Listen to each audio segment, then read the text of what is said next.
Alright, we're back with Gooseberry Park, and we'll continue with Chapter 2. I have some news for you, Gwendolyn.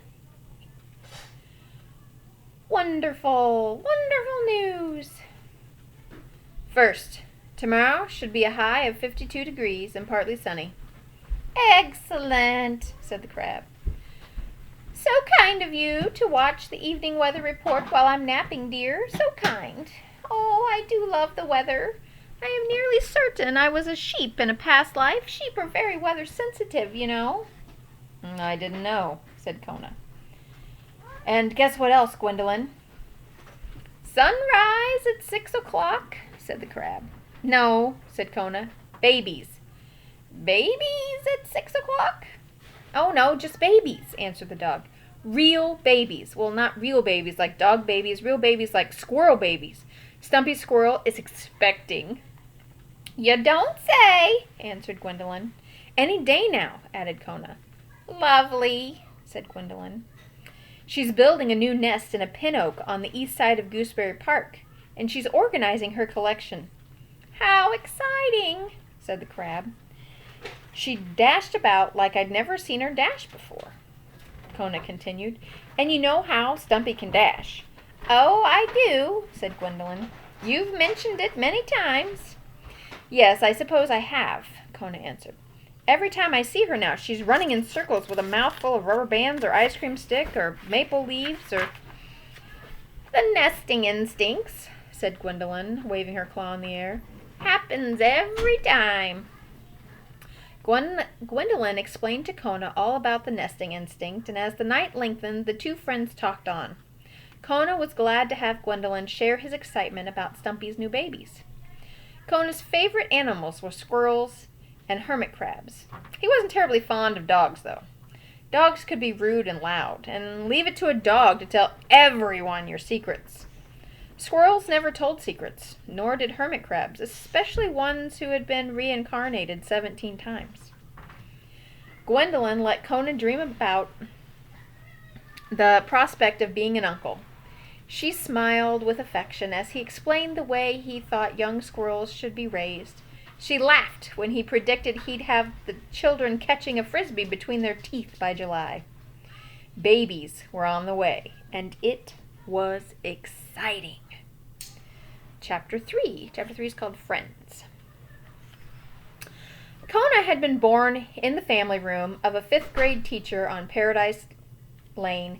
Stumpy had been born in a sugar maple near the south entrance of Gooseberry Park, and Gwendolyn had been born in a palm tree on an island somewhere in the Caribbean. It was a miracle that the three had ever found each other. Of course, this was mostly Professor Albert's doing. He was a retired biology professor who loved to grow daylilies and listen to the saxophone. Professor Albert had never married, liked living alone, and all the years he was a professor, he never minded the fact that he had no family. He was too busy teaching the cell structures of amphibians. But after he retired, he found himself home so much of the time, he began to grow a little lonely. And when he started talking back to the radio, "Oh yes, I love outpatient care too," he realized he needed a pet. So he bought himself a hermit crab. She was the loveliest of all crabs in the pet store. Her shell was a creamy white with wavy brown lines flowing across it. She was quite big, twice the size of other crabs, and Professor Albert found her enchanting. So he brought her home from the store in a little paper box, named her Gwendolyn, and became her friend. Gwendolyn turned out to be a wonderful companion. Professor Albert carried her bowl from room to room in the house, depending on what needed doing. If he was in the kitchen baking banana bread, Gwendolyn was on the kitchen counter. If he was in the living room watching television, Gwendolyn was on the coffee table. If he was writing letters in his study, Gwendolyn was on the desk. Professor Albert knew that Gwendolyn liked him because she always pulled her head far out of her shell to look at him when he talked to her. "Gwendolyn, did you know that each giraffe's markings are unique?" As the professor spoke, Gwendolyn's delicate antennae moved gracefully back and forth, and he knew she was listening carefully. Having been a teacher, he was quite good at picking out careful listeners. It It was nice having her. Professor Albert was very happy with his hermit crab, and he had no plans at all to get a dog. He didn't know he needed a dog. He had never even thought about it. But one day, one of his neighbors, who had a sister who had a son in the 5th grade class of the woman who lived on Paradise Lane, told Professor Albert about the teacher's brand new litter of puppies. 12 in all. 12! The professor could not imagine so many puppies. He tried imagining 12 hermit crabs. So many bowls to carry. How did anyone manage 12 puppies? His neighbor said that the puppies were chocolate Labradors. Chocolate Labradors! Professor imagined children finding these instead of chocolate rabbits in their Easter baskets. The neighbor said the puppies were round like beach balls and that they loved to play. They played and played and played. And when Professor Albert heard this, something lit up inside of him. Something from when he was a boy. It had to do with dogs and playing. And before he knew it, he was telling his neighbor, "I would like to have one of those puppies."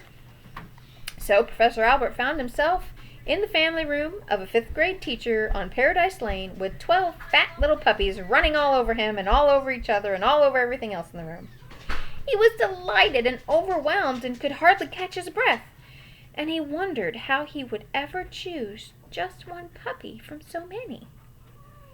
They all looked pretty much the same.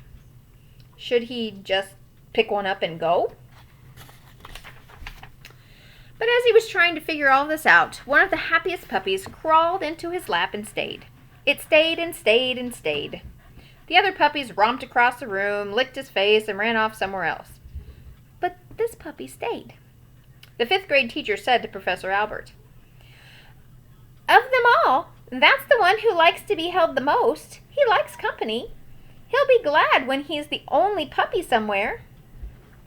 Professor Albert smiled. He knew all about liking company, and this little puppy was staying. He took the puppy home. He named him Kona, after his favorite coffee. And there, in that house, Kona grew up. Of course, Gwendolyn and Kona became best friends right away. Though Professor Albert couldn't understand Gwendolyn's language, Kona could. And very quickly, Gwendolyn assumed the job of puppy training. "No, Kona dear, you are not allowed to chew Professor Albert's slippers. No, Kona dear, dogs do not eat encyclopedias. No, Kona dear, you must wait until you're outside to do that. Do you want to go outside? Then sit at the door and bark for Professor Albert. That's right, bark." Kona did everything Gwendolyn told him to do. And Professor Albert said to everyone that raising a puppy was the easiest job in the world. This amused Gwendolyn very much. So there he is with all the puppies. In a few years, more Kona met the little red squirrel named Stumpy. Gooseberry Park was a very large park with many trees and many more squirrels, and to Kona, of course, all of the squirrels looked alike. Kona went to the park every day with Professor Albert, and while the professor read books about snails and baboons and ants and lilies, listened to Charlie Parker on his Walkman, Kona explored the park and ignored the squirrels. Then one day, as he was exploring, Kona came upon a little red squirrel who was trying to pull a plastic toy tractor up a tree. Holding the tractor in her teeth, the little squirrel pulled it halfway up the tree trunk.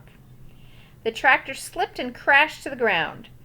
She ran down to the bottom and started all over again. Kona walked over to speak to her.